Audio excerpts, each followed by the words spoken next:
quisimos hacer una presentación, una nueva presentación en un lugar distinto y con otro público, probablemente hay alguien que nos acompañó en la vez anterior, también para ser explícito, ¿no? Una vez más, nuestra solidaridad con Elisa Loncón, quien ha sido objeto de, y ha sido así, pero premeditadamente, ¿no?, de acoso, de hostigamiento sistemático, ¿no?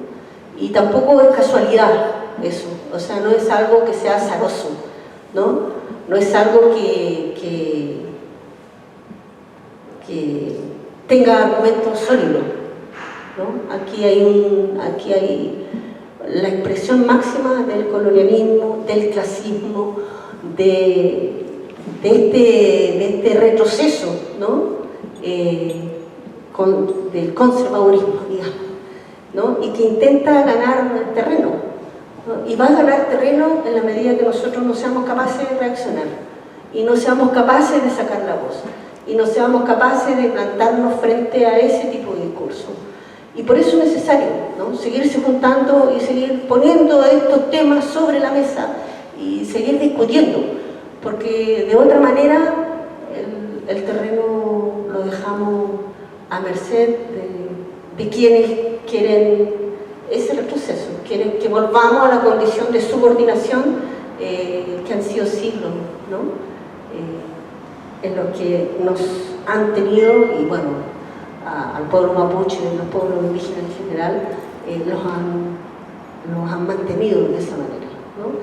Y yo creo que en ese contexto también se inscribe esta persecución a Elisa. En tal sentido, esta presentación también tiene el propósito de solidarizar públicamente con Elisa,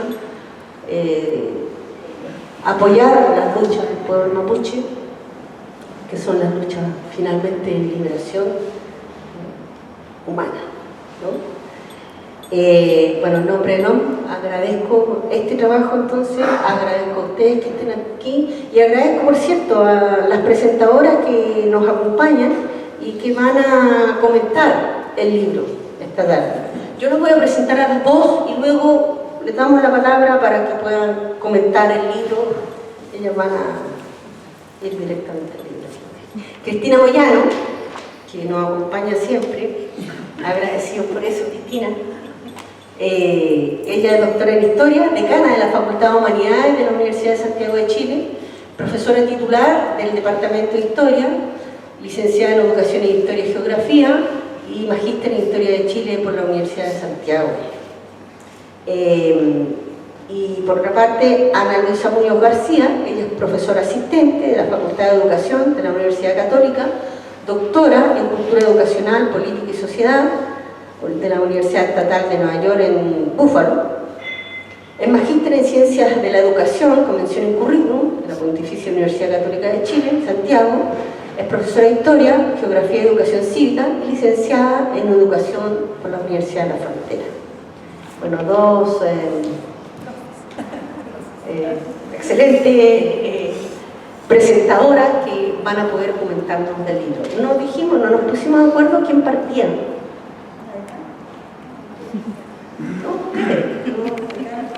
De los seres subalternizados por hablar otras lenguas, por tener otra cosmología,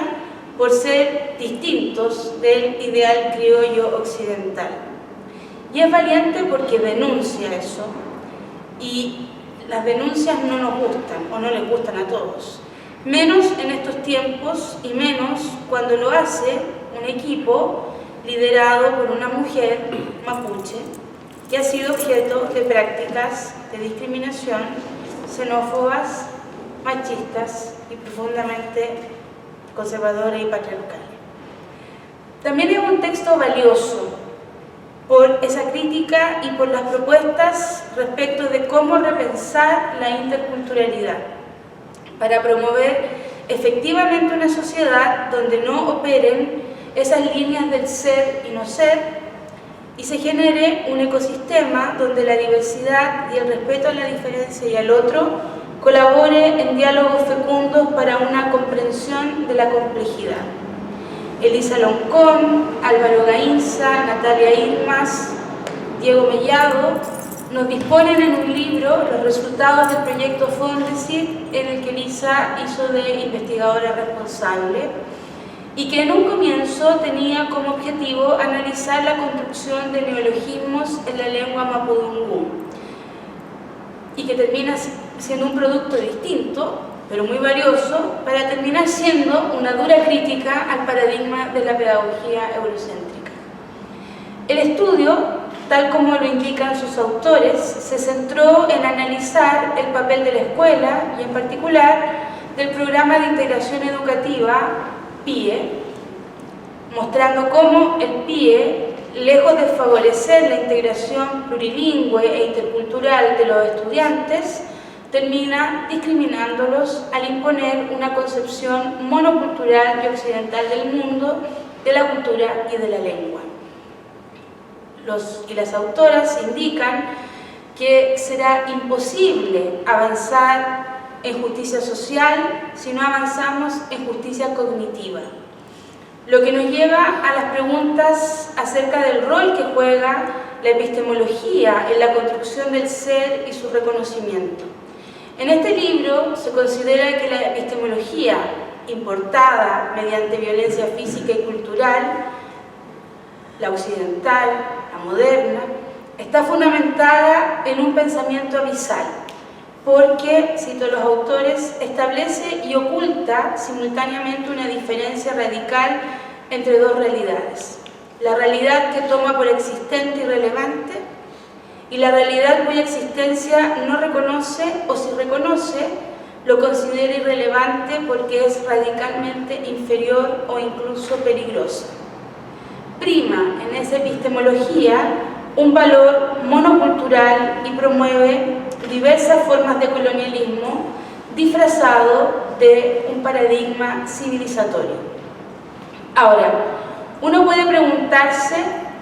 y esto también es una pregunta que salta inmediatamente respecto del libro, cuando uno lee este libro, si la escuela, como ese proyecto modernizador, fue pensada para generar efectivamente diversas formas de pensarnos, para cuestionar el mundo, para generar pensamiento crítico, o ha sido desde su comienzo un dispositivo de disciplinamiento colonial. Entonces, eso es una pregunta terrible, porque además a mí me interpela profundamente, porque yo trabajo en el mundo de la educación. Entonces digo, chuta, o sea, a lo mejor en realidad todo lo que nosotros decimos que hacemos para la crítica no es más que una declaración de buenas intenciones, porque mientras seguimos bajo los mismos paradigmas reproducimos las mismas categorías que nos impiden pensarnos de otra manera. Si acaso no es un espejismo, por lo tanto, pensar en que la escuela desarrolla un pensamiento crítico, o más bien ha sido un ámbito reproductor del saber colonizador. Con esto no estoy en contra de la escuela en sí, pero claramente tenemos que pensar en las posibilidades de otras escuelas. Esas que alguna vez imaginó Paulo Freire, y que están también presentadas en el texto de Frantz Fanon, cuando develan las prácticas monoculturales y nos dibujaron la pedagogía del oprimido o de los condenados de la tierra. Son proyectos que nunca llegaron a ser totalmente, pero yo como historiadora creo que las cosas que no llegaron a ser son potencias que han instalado allí en nuestra memoria como potencias, y las potencias pueden desarrollarse en otros momentos y en otros contextos. Un segundo punto que remite a este libro es el desgarrador análisis de la política del PIE, que buscó incorporar la educación intercultural en las escuelas que cumplían ciertos requisitos numéricos de niños y niñas de distintas etnias. En el estudio de casos en el que se basa este libro, particularmente en la comunidad pehuenche de Trapatrapa, Butalelbún, los y las autores indican que lejos de favorecer la integración plurilingüe e intercultural de los estudiantes, esta política los discrimina al imponer una concepción monocultural y occidental del mundo, de la cultura y de su lengua. Pero no solo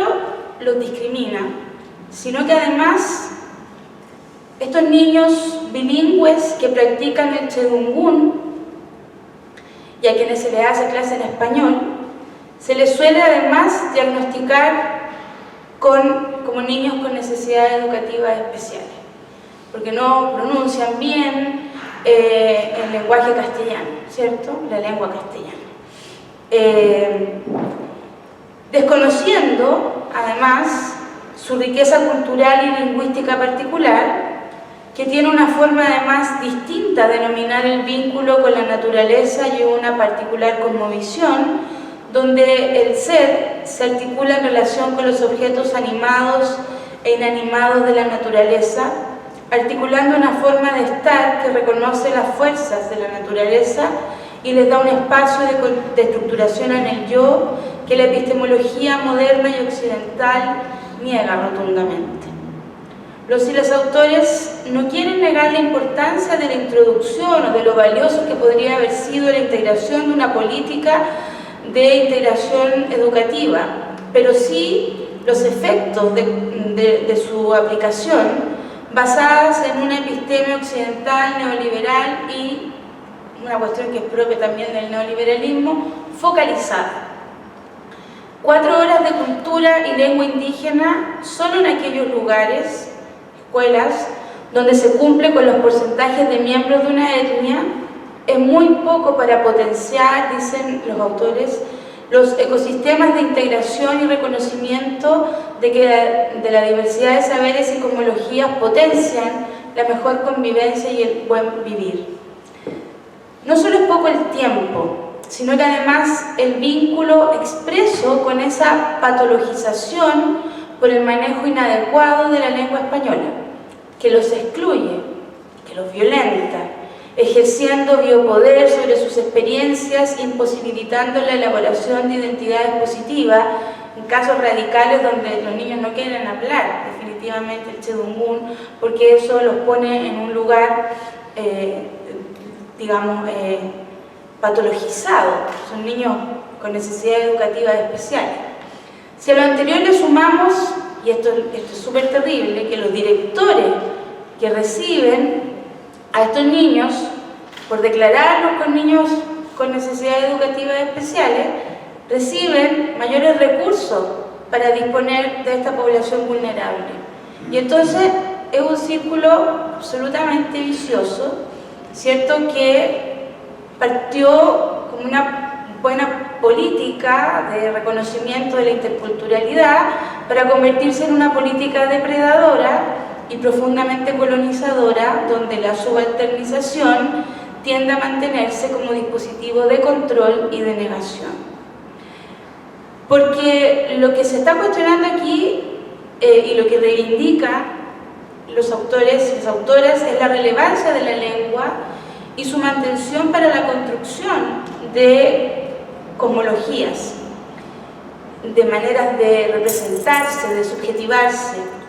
y el no desarrollo de una política de reconocimiento de la diversidad estuvo ya, o sea, la negación de la lengua estuvo ya en la base del despojo de tierra que se produjo en esta comunidad y que ha seguido ocurriendo. Por lo tanto, por eso es tan importante la lengua, o sea, no es solo un tema de un gesto de reconocimiento cultural, sino que a través de esa negación de la lengua se produjo toda una historia de despojo y de violencia en esos territorios que en parte pueden ayudar a explicar o a darnos pistas sobre la profundidad de lo que está pasando en la zona que estudia Elisa y las zonas aledañas, ¿cierto? La Ley General de Educación reconoció en el 2009 la educación intercultural bilingüe para los indígenas, que terminó siendo, nuevamente en clave neoliberal, un gesto para minorías, pues solo participan de ellas quienes son miembros de esa etnia. A diferencia del inglés, que muchos de nosotros tuvimos como lengua obligatoria, tenemos como lengua obligatoria en los colegios y en la universidad, Los y las autoras proponen que una política pública como la educación intercultural bilingüe debe formularse sobre una dimensión ético-política que atienda las asimetrías educativas y sociales que afectan a los educandos de los pueblos originarios, así como una dimensión epistémica que reconozca la necesidad de que el currículum escolar sea pertinente cultural y territorialmente, incorporando la diversidad cultural, el pensamiento y los conocimientos de los pueblos indígenas, además de la dimensión lingüística que promueva el desarrollo del bilingüismo aditivo, considerando la lengua materna y la segunda lengua con métodos pertinentes de enseñanza bilingüe. Porque sin lengua indígena no es posible el diálogo de saberes, porque la lengua porta los significados de la vida de los pueblos, sus saberes y valores. En suma, los autores proponen una política pública que transforme la escuela y sus bases